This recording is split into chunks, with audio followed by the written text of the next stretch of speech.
너무 감사하겠습니다. 네, 오늘 설교 제목 보니까 어떻게 되어 있죠? 말씀을 듣지 못한 기갈. 네, 말씀을 듣지 못한 기갈이라는 제목으로 같이 말씀의 은혜를 나누겠습니다. 아마 어릴 적 여러분들 아마 손주들한테 동화책을 다 읽어줄 때 잠자는 숲속의 공주, 공주 시리즈 있잖아요. 백설공주 아니면 미녀와 야수, 신데렐라, 공통점이 다 있죠. 마지막에 다 어떻게 끝나요? 왕자와 결혼을 해서 행복하게 잘 살았다, 해피엔딩으로 다 끝납니다. 그런데 실제의 우리의 삶은, 특별히 예수를 믿는 우리의 삶은 예수님을 딱 믿는 순간 해피엔딩으로 끝나는 게 아니라 해피 비기닝, 행복이 시작되는 순간인 줄을 믿습니다. 왜 그러느냐? 구원받은 성도들은 이제 가족관계 증명서가 달라져요. 어떻게 달라지느냐 한번 좀 그림을 보여주시죠. 가족관계 증명서 잘 보일지 모르겠지만 호주가 누가 되시냐? 하나님이나 예수님이 호주가 되시고 우리는 그 밑에 뭐가 되는 거예요? 가족으로 들어가는 거 아니겠어요? 그러니까 죄인이었던 신문이 뭐가 되는 겁니까? 의인이 되는 거고, 전에는 하나님의 자녀가 아니었는데 이제는 뭐가 된 거예요? 가족관계가 됐으니까 누구 밑으로 들어가 있는 거예요?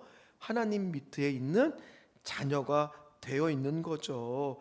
그러니 우리의 일상 가운데 해피 비기닝, 뭐가 시작이라고요? 행복이 시작이 돼야 된다는 거예요. 그럼 구원받는 성도들이 정말 행복하려면 꼭 필요한 것이 있다고 합니다. 자, 그게 무엇일까요? 오늘 말씀을 통해서 한번 살펴보기를 원합니다. 어떤 분은 얘기할지도 몰라요. 목사님, 뭐니 해도 돈이 필요하겠죠, 이렇게 말할 수도 있죠. 물론 돈이 필요한 부분도 있습니다. 그러나 하늘나라의 시민권을 갖고 있는 우리들에게 정말 필요한 게 뭔가, 오늘 아모스 8장을 통해서 살펴보려고 하는데요. 아모스 7장에서 우리는 세 가지 환상을 살펴봤습니다. 좀 복습을 합니다. 자, 첫 번째 어떤 환상이 있는지, 혹시 5가지 환상 중에서 7장에만 3가지 환상이 드러나는데 기억나시는지 모르겠어요. 저하고 다 눈을 안 마주치려고 지금 눈을 내리고 있는데, 자, 메뚜기 환상이 있었고요. 두 번째 불 환상이 있었는데, 이 2가지의 심판은 아모스가 내리지 않게 해달라고 기도를 했어요.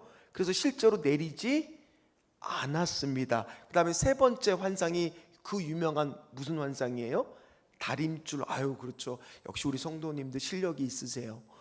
다림줄 환상이었죠. 근데 그거는 심판이 내릴 거다라고 해서 다림줄로 기준으로 다 재보니까 많은 그 당시에 이스라엘 민족이 그 삐뚤빼뚤하게 재니까 똑바로 된 게 아니라 잘못된 게, 다 기준이 잘못된 게 드러날 거다, 심판이 임할 거다라고 나옵니다. 그리고 지난 시간에 이제 7장의 뒷부분에 2명의 선지자를 우리가 비교를 했습니다. 아모스 선지자와 아마샤. 아마샤, 이름도 비슷하죠. 근데 세상 조건으로 보면 선지자 학교도 나왔어요. 스펙도 좋아요. 그 다음에 실력도 있어요. 다 인정받는 사람은 누구였어요? 아마샤고, 아모스는 알다시피 선지자 학교도 나오지 않은, 요즘으로 따지면 신학교도 제대로 나오지 않은 그런 사람일 수 있는데, 오늘 보니까 두 사람을 비교했을 때 하나님이 누구를 택합니까? 아모스 선지자. 그래서 잘 사는 것보다는 잘 믿어보자, 이런 말을 제가 설교 때 지난 시간에 했습니다. 물론 몇 주가 지났기 때문에 여러분들이 어렴풋하게 희미할 수는 있지만 들어보니까 이제 좀 기억이 나시죠? 조금씩 기억이 나옵니다. 그리고 오늘 드디어 5번째 환상 중에서 4번째 환상을 같이 살펴보려고 합니다. 자, 1절 말씀을 우리가 한번 같이 읽도록 합니다. 주 여호와께서,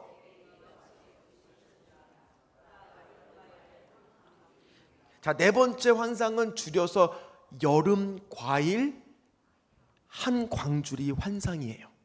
자, 여름 과일하면 우리 뭐가 딱 떠올라요? 수박도 떠올릴 것이고, 참외, 요즘에는 복숭아도 너무너무 맛있고 포도도 떠오를 거예요. 그러면 아니 여름 과일하면 이렇게 맛있는 것들이 막 떠올리니까 이 환상 좋은 거 아니야? 그렇게 생각할 수도 있잖아요. 먹는 게 내려오는데 이게 뭐 나쁜 환상이냐? 그런데 거기 여러분들 성경에 보면 밑에 각주를 보면은 성경책 좋은 거 다 쓰시는 분들은 밑에 각주가 나올 거예요. 각주에 뭐라고 나와 있는지 한번 보세요. 뭐라고 나와 있어요? 희 여름 과일이란 말과 끝이란 말의 의미 같음, 이렇게 되어 있나요? 제 성경하고 똑같이 되어 있는 분들이 있을 겁니다. 이 무슨 말이냐? 여름 과일이라는 것이 히브리어로 콰이츠래, 콰이츠. 그런데 히브리어로 끝을 얘기하는 말도 카츠. 그러니까 발음이 비슷한 거예요. 왜 우리도 아재 개그를 많이 하잖아요. 성경에서 가장 어깨가 결린 사람이 누굽니까? 아담 이런 거. 반응이 좋아서 하나 더 해볼까요? 한 성도가 옷매장에 둘러다니다가 정말 마음에 드는 옷을 발견을 했어요. 그래서 종업원한테 이런 말을 했대요. 그게 무슨 말인 줄 아세요? 예루살렘. 이런 것처럼 언어를 가지고 하나님이 이렇게 말씀을 선지자를 통해서 한 겁니다. 이거는 오늘 말씀에만 등장하는 게 아니라 에레미야 1장으로 가보면 살구나무, 성경에는 살구나무라고 되어 있지만 원래 원어는 아몬드 나무를 샤카르라고 하는 말도 거기서 똑같이 이 말이 아몬드를 뜻하기도 하지만 같은 의미 지키다라는 뜻으로도 성경에서 이렇게 하나님께서 오늘만 이런 표현을 쓴 것이 아니라 여러 번 이런 표현을 쓰신 거예요. 자, 그럼 오늘 이 환상은 뭐를 뜻하는 거예요? 여름 과일을 내려오지만 그걸 딱 봤을 때 이스라엘 사람들은 안 겁니다. 발음이 뭐랑 똑같다는 것을요? 끝이라는 단어와 똑같고, 또 여름 과일이 이스라엘 사람들은 문화적으로 8월 달이 마지막 농사예요. 그러니까 여름 과일이 나오면 한 해 농사가 끝난 겁니다. 그러니까 이 여름 과일이 뜻하는 말은 쉽게 이야기해서 어떤 뜻이겠어요? 끝났다라는 뜻이에요. 이해가 되십니까? 자, 그러면 왜 끝났느냐? 좋은 의미가 아니라는 거예요. 이 환상도 심판의 이미지라는 겁니다. 그럼 왜 이렇게 여름과일 환상을 보여주느냐? 오늘 2절에 그렇게 또 이유가 나옵니다. 같이 2절 말씀도 읽어봅니다. 그가 말씀하시되 아모스야 내가 무엇을 보느냐? 내가 이르되 여름과일 한 광주리다음에 여호와께서 내게 이르시되 내 백성 이스라엘의 끝이 이르렀은즉 내가 다시는, 이제 확실해졌죠. 하나님께서 지금 뭐라고 말씀하세요? 환상을 통해 다시는 용서하지 않고 넘어가지 않고 지나치지 않겠다. 3절을 보면 궁전의 노래가 슬픈 노래로 변할 것이며 시체가 많아질 거라고 하면서 하나님이 너무너무 지금 화가 나신 거예요. 그럼 하나님은 왜 이렇게 자신의 선택한 백성들을 향해서 화가 나셨을까 궁금해 하셔야죠. 그 이유는 5절 6절 말씀에 그들이 지금 어떻게 신앙생활을 하고 있는지가 드러납니다. 자, 5절 6절 말씀 한번 같이 읽어봅니다. 너희가 이르기를 월삭이 언제 지나서 우리가 곡식을 팔며 안식일이 언제 지나서 우리가 밀을 내게 할고 에바를 작게 하고 세계를 크게 하여 거짓소로 속이며 은으로 힘없는 자를 사며 신한 켤레로 가난한 자를 사며 찌꺼기 밀을 팔자 하는도다. 아멘. 자, 우리 교회도 월상 예배가 있죠. 그죠? 새벽기도 11조가 첫 시작 예배를 드리는 것처럼 이 월에 드리는 예배를 뜻하는 게 있고요. 안식일은 우리로 따지면 주일에 드리는 예배가 있을 겁니다. 자, 그들의 신앙생활이 그 가운데 어떤 표현을 말씀 다시 띄워주시면 반복이 되느냐, 이런 표현이 성경에 나옵니다. 다시 말씀을 좀 띄워주시면 빨간색 글씨를 보니까 어떻게 말하고 있어요? 언제 지나서. 이게 무슨 뜻이냐? 오늘도 여기 앉아 있는데 아이고 목사님 오늘따라 설교가 기네. 언제 끝나? 아휴, 빨리 가서 끝나고 나서 장사해야 되는데, 끝나고 나서 뭐 해야 되는데, 그 표현이에요. 언제 지나서 우리가 빨리 가서 언제 끝나냐, 언제 빨리 하느냐. 그러니까 마음이 다 이 자리에 앉아 있지만 어디에 가 있는 거예요? 세상으로 다 가 있는 상태를 지금 표현하는 게 지금 5절하고 6절 말씀인 거예요. 그래서 심지어 삶조차도 무너져 있습니다. 오늘 뒤에 말씀을 쭉 보니까 어떤 표현도 또 나옵니까? 삶이 무너져 갖고 에바를 찾게 하고 세계를 크게 하여 저울을 속이고, 그런 거 우리들 TV에서도 요즘도 보죠. 어떤 수산시장 가니까 저울을 속여서 비싸게 팔기도 하고, 다 뭐의 목적이 이득을 취하기 위해서. 심지어 뒤에 표현도 다 그런 표현입니다. 찌꺼기 밀같이 먹지 못하는 물건 지금도 있지 않습니까? 잘못된 원산지를 속이거나 중국 다 뭐예요? 이득을 취하는 행동들을 하죠. 즉 뭐냐, 아모스 시대가 어떤 시대냐, 정의와 공의가 무너진 시대였어요. 삶의 일상이 무너진 시대, 신앙이 무너진 시대. 바로 지금도 어쩌면 아모스 시대와 어떻습니까? 비교해 보니까 비슷합니까? 아니면 전혀 다릅니까? 비슷하다는 거예요. 심지어 오늘 교회 안에서도요, 신앙생활 하는 사람들을 이렇게 분류할 수 있다라고 말합니다. 자, 배준영이라고 하는 목사님이 쓴 복음 들고 너에게 갈게라는 책에 있어요. 그 책에 보면 교회 안에도 이렇게 신자를 분류합니다. 자, 우리 성도는 이런 분 없어야 됩니다. 자, 어떤 분이 있느냐? 자, 거기 그림을 보니까 맨 이쪽에 있는 사람은 아예 그냥 구원이 없는, 교회도 안 오는 사람이에요. 교회 안에 속해 있지도 않죠. 그쵸? 이쪽에 있는 사람. 근데 두 명이 있는데 교회 안에는 속해 있는데 뭐라고 되어 있어요? 위에 명목상 그리스도인, 그 밑에 뭐라고 써 있어요? 문화적 그리스도인. 이 사람들은 구원이 있다 없다? 없다는 거예요. 반대로 이쪽에 구원 있는 사람은 이제 이쪽으로 갈수록 열심히 이제 신앙생활 하시는 분들이겠죠. 자, 명목상 그리스도인들은 어떤 사람입니까? 쉽게 이야기하면 이런 겁니다. 주일이 됐으니까 일주일에 딱 한 번 교회를 오는 거죠. 근데 어쩔 수 없이 일주일에 한 번밖에 못 나올 수도 있지만 일주일 그 한 번도 겨우 와서 예배에 딱 앉아서 드리는데 예배 시간에 말씀은 안 듣고 핸드폰만 보다가 아니면 자다가 가는 분들, 그럴 수 있는 겁니다. 또 하나, 문화적 그리스도인은 쉽게 이야기하면 여러분들 요 앞에도 우리가 한 대형마트가 있지만 거기에는 문화센터가 있죠. 문화센터 가듯이 신앙생활하는 사람 있을 수 있다는 거예요. 내가 가고 싶을 때 가고 빠지고 싶으면 빠지고, 그리고 취미로 신앙생활 하듯이 종교생활하는 사람이 있을 수 있다는 거예요. 그런 사람은 오늘 배은성 목사는 분류할 때 구원이 있다 없다? 없다. 근데 그 당시 아모스 시대에도 신앙생활이 그랬다는 거예요. 언제 지나서 아유 언제 끝나, 아유 목사님 오늘따라 왜 이렇게 그냥 이상한 말을 많이 해, 그냥 듣기 불편하게 빨리 좀 끝내주지, 그냥 빨리 끝날까요? 오늘 그런 시대가 오고 있다는 거예요. 자, 그래서 이 목사님이 우리 성도들한테 아주 날카로운 질문들을 몇 가지를 책에서 던집니다. 여러분들이 명목상 그리스도인인지 아니면 문화센터를 다니는 문화적 그리스도인지 점검하는 질문을 몇 가지 던지는데 너무 리얼해서 제가 그래도 우리 성도님들 수요일날 들었을 때 조금은 마음이 덜 불편한 거 5가지만 제가 가지고 왔어요. 한번 여러분들 스스로 점검해 보세요. 자, 신앙생활을 하고 있지만 그로 인한 기쁨이 없다. 주일 예배 시간을 제외하고는 일상에서 하나님을 거의 떠올리지 않는다. 사람들이 말하는 행복을 얻는 방법, 돈, 지위, 권력, 유운, 취미를 찾고 붙잡으려고 애쓴다. 성경을 읽어야 한다는 것은 들어서 알지만 관심이 적고 손이 잘 안 간다.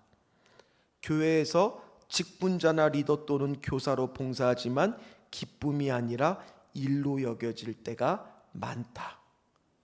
제가 다 읽지 못했어요. 또 나머지는 더 아주 그냥 리얼해요. 그래서 차마 읽으면은 또 여러분들 마음 안에 찔림이 너무 강할 것 같아서 덜 찔린 걸로만 제가 갖고 왔는데 어때요? 마음이 갑자기 조금은 내가 혹시나 명복상 그리스도인으로 신앙생활한 거 아니야? 아이고 내가 문화센터 다니듯이 문화적 그리스도인으로 신앙생활한 거 아니야? 여러분들은 아마 수협에 나올 정도의 분들이라면 그런 분들은 아무도 없을 거예요. 그러나 혹시 모를 수도 있고 또 심지어 주일에 나오는 우리의 많은 성도들 가운데 특별히 우리 자녀들 가운데 그럴 수도 있다는 거예요. 이거 어떻게 하면 좋을까? 이제 방법들이 나오겠죠. 오늘 보십시오. 그렇게 신앙생활하는 사람은 일상조차도 무너져서 저울을 속이고 어떻게 하든지 부당한 이득을 취하려고 하고 공의와 정의가 일상 가운데 무너진 삶을 살더라는 거예요.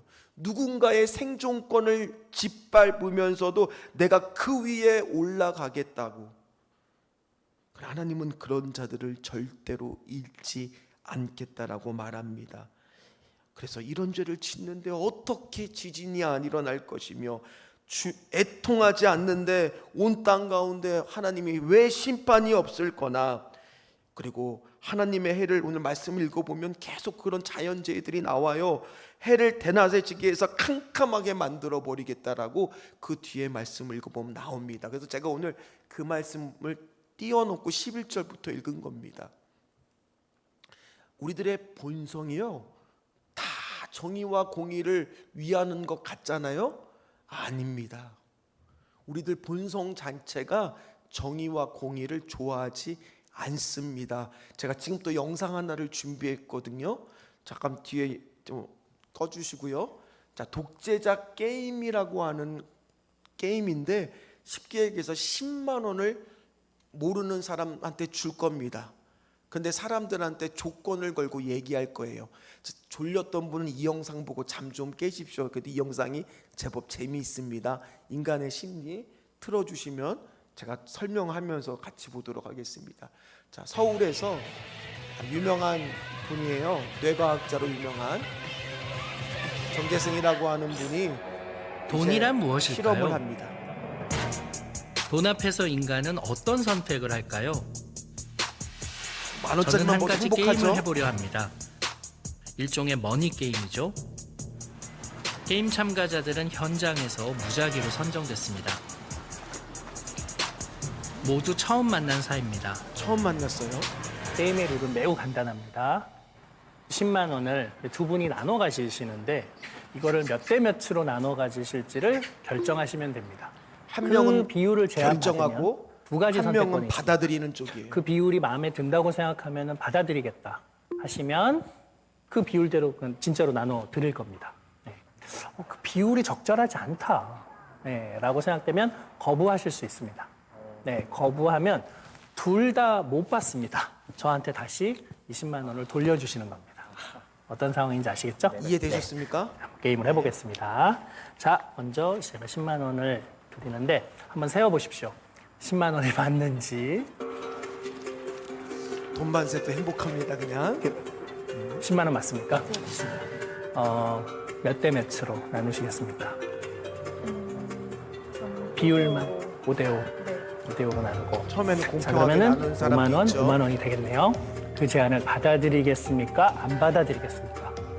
받아주겠습니다. 네.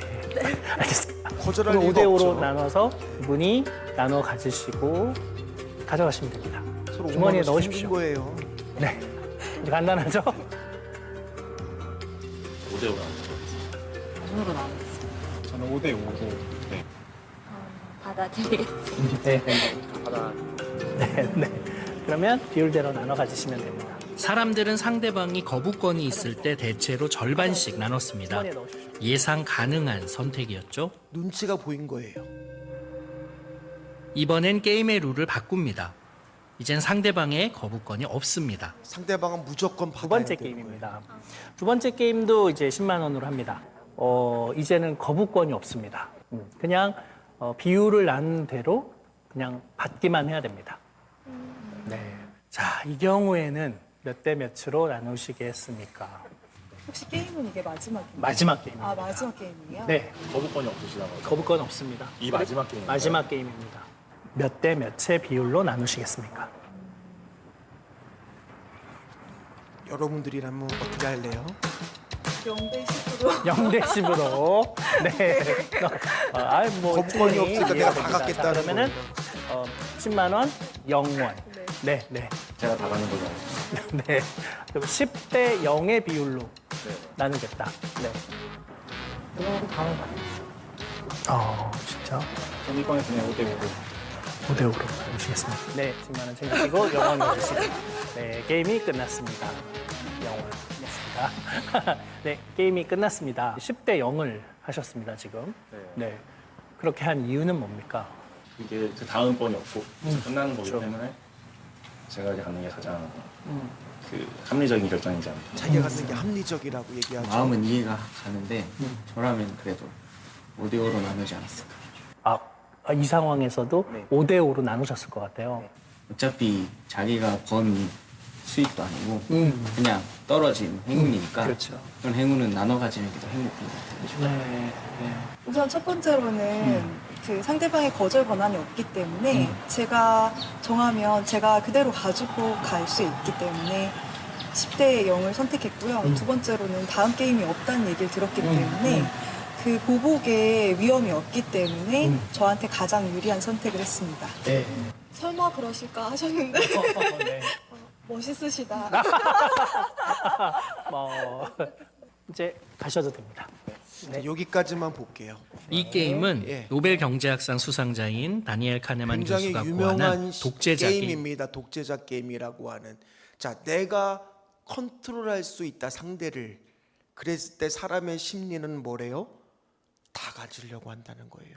그런데 오늘 일상이 무너지는 이런 말씀이요, 우리 실제의 삶이라는 거예요. 그리고 심지어 그 가운데 어떤 사람은 상대가 거부할 수 있는데도 불구하고 5대 5로 나눌 것 같잖아요. 내가 9를 갖고 상대를 1로 주는 사람도 있어요. 왜요? 상대도 어차피 10,000원이라도 공짜로 생기는 거니까 거절하지 않겠다. 다 사람들 안에 뭐가 있는 거예요? 자기가 손해보겠다는 사람은 거의 없고, 상대보다 더 많이, 특별히 그것이 내가 독재자 게임이라 해서 컨트롤할 수 있고 조절할 수 있다라면 하나라도 더 뺏고 싶은 것이 우리의 심리라는 겁니다. 그러니 만약 그들이 공의와 정의가 없는 시대가 지금 이 시대에도 이루어지고 있는 걸까요? 아니면 전혀 없는 얘기일까요? 지금 이 시대도 마찬가지라는 거예요. 정의와 공의가 사라진 시대가 돼갖고 있다는 겁니다. 자, 그러면 어떻게 하면 좋을까? 자, 오늘 그렇게 사는 순간 오늘 10절처럼 하나님 말씀에 뭐라고 나옵니까? 마치 출애굽할 때 뭐가 죽은 것처럼, 독자들이 죽은 것처럼 그냥 지나치지 않고 대가 끊기는 일, 즉 멸망할 일이 생길 수밖에 없다는 겁니다. 이런 식으로 살다 보면. 그래서 하나님이 어떻게 말하고 있냐? 그래서 믿는 그리스도인들이 명목상 그리스도인, 문화적 그리스도인이 돼서는 안 된다는 거예요. 먼저 믿는 여러분들이 어떻게 해야 되냐? 하나님의 축복을 받아야 되는데 저주를 받아서는 안 된다는 겁니다. 그럼 축복과 저주의 기준은 뭐냐? 우리의 해피 비기닝의 기준은 뭐냐? 그게 11절부터 이제 오늘 나온 겁니다. 그래서 오늘 11절 본문부터 읽기 시작했던 거예요. 11절 본문 한번 다시 읽어봅니다. 주 여호와의 말씀이니라. 보라, 날이 이를지니라. 내가 기근을 땅에 보내리니 양식이 없어 주림이 아니요 물이 없어 가람이 아니요. 자, 뭐가 해피 비기닝의 시작이에요? 말씀의 기갈이 해결될 때라는 거예요. 자, 말씀 오늘 보십시오. 우리의 삶이 풍족한 거하고 상관없습니다. 기준은 뭐예요? 여호와의 말씀을, 여호와의 말씀이 있습니까? 없습니까? 있습니다. 그런데 그 중간에 뭐가 있어요? 듣지 못한 기갈이라. 오늘도 설교를 하는데 어떤 분은 말씀이 잘 듣는 분이 있지만, 여러분 믿는 우리들의 저주는 뭐예요? 말씀이 안 들리는 거예요. 이 자리에 앉아 있는데 목사님, 말씀을 전하는 목사님하고 관계가 안 좋아서 말씀이 안 들리는 거예요. 만약 그런 분이 있다라면 그게 바로 뭐예요? 저주라는 거예요. 하나님이 주시는 축복이 뭐라는 거예요? 하나님 말씀이 잘 들리는 거예요. 말씀이 없다고 성경이 말하지 않습니다. 분명히 뭐라고 나왔습니까? 말씀을 듣지 못한 기갈이라고 나옵니다. 이 시대도 마찬가지도 여러분 얼마나 말씀이 풍족한 시대에 우리가 살고 있습니까? 문제는 뭡니까? 말씀이 안 들리는 기갈이라는 거예요. 말씀이 들리는 거와 안 들리는 거의 차이를 성경은 계속 여러 번 말합니다. 누가복음 24장에 보면 엠마오로 가는 두 제자가 나옵니다. 이들은 예수님이 십자가에 달려 돌아가시고 부활의 소식을 들었다고는 하지만 믿지 못하고 고향으로 터벅터벅 마치 실패한 인생처럼 걸어가고 있었습니다. 근데 그들의 걸어가고 있는 동안에 누가 함께 하셨어요? 예수님이 함께한데 처음부터 예수님을 알지를 못해요. 같이 가는 분이 예수님인지를 눈이 어두워 보지 못합니다. 그러다가 그 슬픔과 절망에 빠진 영적 침체의 눈을 예수님이 걷어들이고 나니까, 근데 그 걷어들이는 게 그냥 눈이 맑아진 게 아니어서 예수님이 모세와 글을 다 풀어주시니까, 뭐가 들리기 시작하니까, 말씀이 들리기 시작하니까 그 다음에 뭐가 밝아졌어요? 눈이 밝아져서 누군지를 알아보게 된 겁니까? 예수님임을 알아보고 마음이 뜨겁지 아니하더냐. 오늘 여러분들도 말씀을 듣고 있습니다. 과연 나는 말씀을 들으면서 마음이 뜨거워지는 은혜를 받고 계십니까? 전하는 저도 최선을 다해 준비해야죠. 보십시오. 저도 막 어떻게 하든지 성도한테 맛있게 먹이려고 막 영상도 준비하고 막 이미지도 준비하고 막 중간에 노래도 하고 아재 개그도 하고 다 뭐 하려고 그러는 거예요? 말씀이 들리도록 하려고요. 저도 애를 쓰는 겁니다. 사랑하는 성도 여러분, 하나님의 저주가 뭐라고요? 말씀이 들리지 않는 거예요. 하나님의 축복은 뭐겠어요? 말씀이 들리는 거예요. 여러분, 에티오피아의 내시가 이사야서를 보고 있는데 아무리 봐도 그 뜻을 알 수가 없어요. 빌립이 가다가 그 뜻을 해석해 주고 나서야 은혜를 받고 빌립한테 뭐를 받느냐? 세례를 받지 않습니까? 말씀이 들리는 은혜가 크다라는 거예요. 어디 그뿐입니까? 여러분들 주변을 보십시오.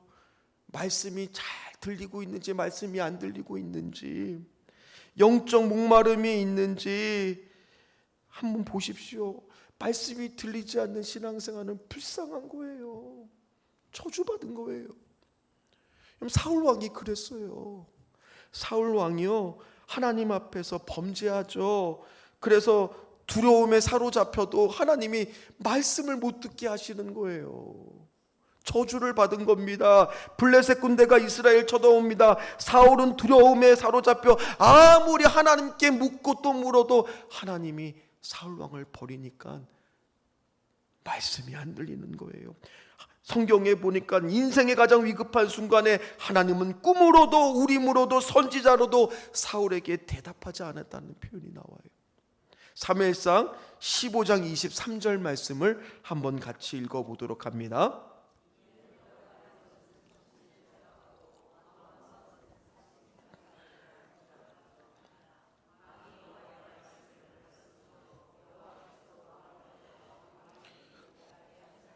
왕이 뭐를 버렸대요? 사울 왕이 여호와의 말씀을 버렸어요.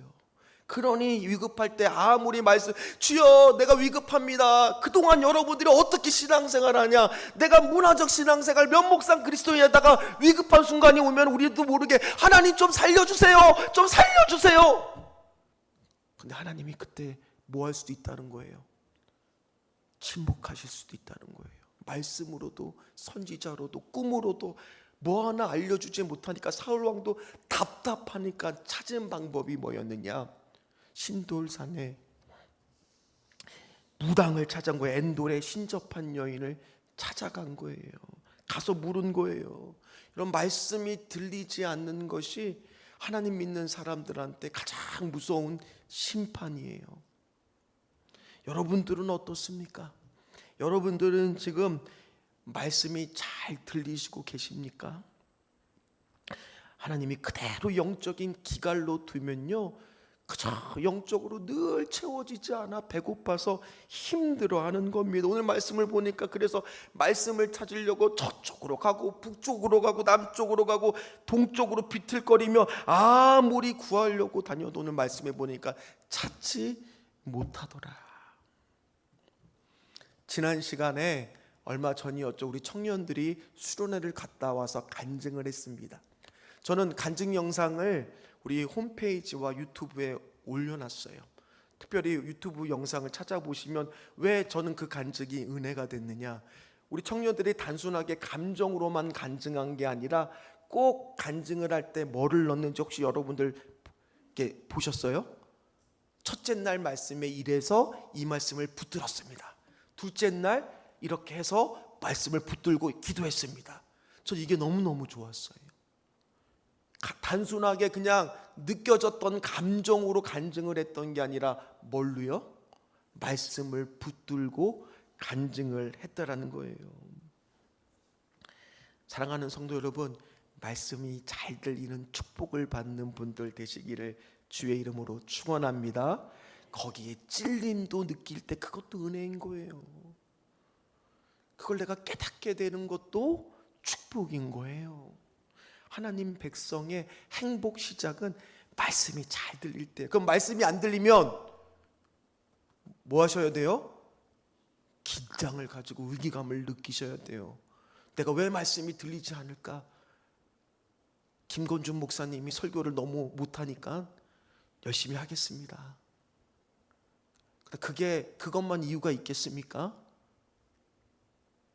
내가 혹시나 몸이 피곤한 건 아닌가? 그런 분도 있을 수 있죠. 그러면 적으세요. 자, 계속 얘기하잖아요. 적으시라고. 적으면 덜 졸리니까 좀 적고 그렇게 하세요. 저도 열심히 준비하겠습니다. 여러분, 우리 성도들 다 축복받기를 간절히 소망합니다. 왜요? 오늘 말씀이 들리는 것조차 하나님의 은혜가 필요한 영역이라는 거예요. 들리지 않으면 오늘 14절 마지막 결론에 어떻게 끝납니까?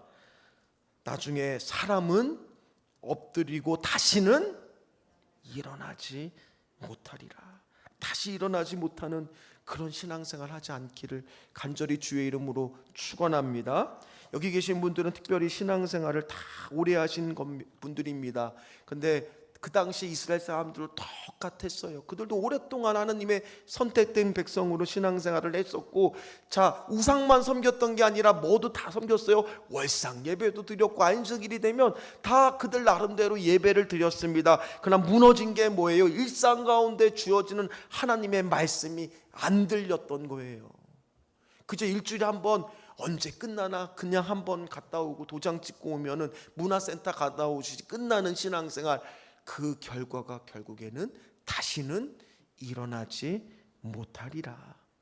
그 피해는 고스란히 어디에 오느냐? 13절 말씀을 한번 보세요.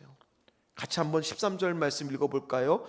자, 시작. 그날에 아름다운 처녀와 젊은 남자가 다 목말라서 쓰러지리라. 무슨 얘기입니까?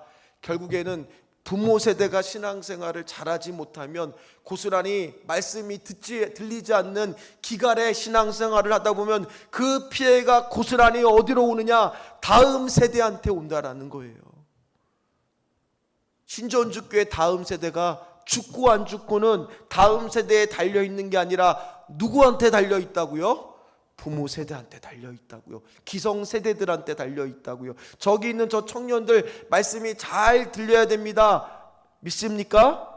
그러면 우리가 일상 가운데 신앙생활을 말씀이 잘 들리는 신앙생활, 정의와 공의가 있는 일상에서의 삶, 말씀대로 행하는 삶을 살 때 저런 게 신앙생활이지, 말씀대로 믿고 따르는 저런 게 신앙생활이지, 우리가 어떻게 하나님을 믿는지, 돈에 대해서는 어떻게 하고 있는지, 우리가 사람들은 어떻게 관계 속에서 상대하고 있는지 지금 제가 일상에서의 우리의 정의와 공의가 있는 삶을 다음 세대가 보고 배우고 따라한다는 거예요. 신전주교회 다음 세대는요, 말씀이 듣지 못하는 기갈의 시대에 대한 책임이 누구한테 있다고요? 우리들이요. 우리가 일상에서의 삶을, 사람과의 관계, 또 돈을 어떻게 버는지, 하나님은 어떻게 믿고 있는지, 또 우리가 어떻게 신앙생활하고 있는 모습들, 다 그것이 이어진다라고 오늘 성경은 말하고 있습니다. 말씀을 마무리하겠습니다. 지금 교회 성장학자들이나 교회학자들은 이 시대의 교회가 갈수록 재편되고 있다라고 말합니다. 쉽게 이야기해서 양극화되고 있다는 거예요. 중간이 사라지고 잘 되는 교회가 더 잘 되는 시대, 안 되는 교회는 더 안 되는 시대, 그런 시대로 정말 어떤 교회가 앞으로 살아남을 것인가, 이제 교회의 생존이 걸린 시대가 다가오고 있다는 거예요. 우리가 너무 느슨하게 신앙생활을 하고 있지만은 지금 앞으로 이제 우리 다음 세대가 주축이 되는 20년, 이 시대가 어떻게 될지 모른다는 거예요. 다음 세대 바보 아닙니다. 저 청년들도 다 뭐가 있어요? 보는 눈이 있는 거예요. 기성세대와 우리 믿음의 선배들이 자신들을 어떻게 대하는지, 얼마나 정의와 공의로 신앙생활을 하고 있는지, 저들이 부모님들이 어떻게 돈을 벌고 있는지, 그 돈을 어떻게 쓰고 있는지, 하나님 앞에 정직하게 행하고 있는지를 뭐 하고 있다는 거예요? 다 저들 바보 아니라는 거예요. 다 저들도 보고 있다는 거예요. 우리 교회의 권사님, 집사님, 장로님, 목사님 보니까 하나님 모습은 살아가는데 없어. 아이고, 교회에서 무슨 하는 얘기가 저 세상에 있는 얘기보다도 못해. 그런 이야기가 안 들려야 돼요. 최소한 교회 수준이 세상보다 떨어져서야 되겠습니까? 정말 신앙생활, 하나님 말씀이 들리는 그 신앙생활을 우리가 하기 시작할 때 우리의 행복도 시작이 되는 것이고, 믿습니까? 다음 세대도 살아나는 것이고, 오늘 말씀처럼 해피 비기닝으로 가족관계 증명서 다 받으셨으니까 말씀을 듣지 못한 기갈을 느끼지 마시고, 내가 지금 말씀이 안 들렸다 가만히 있으면 그 저주 계속 받겠다는 거예요. 몸부림치십시오. 적기라도 하시고, 꼬집기라도 하시고, 커피라도 드시고, 전날 잠이라도 주무시고, 어떻게 하든지 이 자리를 통해서 뭐 하기를 여러분들이 애써야 돼요? 말씀이 들리기를. 말씀을 듣지 못한 세대가 여러분 믿는 사람들의 가장 큰 저주예요. 그랬을 때 우리 정의와 공의가 일상 가운데 살아있는 그런 희미한 신앙생활이 아니라 분명한 신앙생활하는 저와 여러분들 다 되시기를 주의 이름으로 축원합니다. 같이 찬양하겠습니다.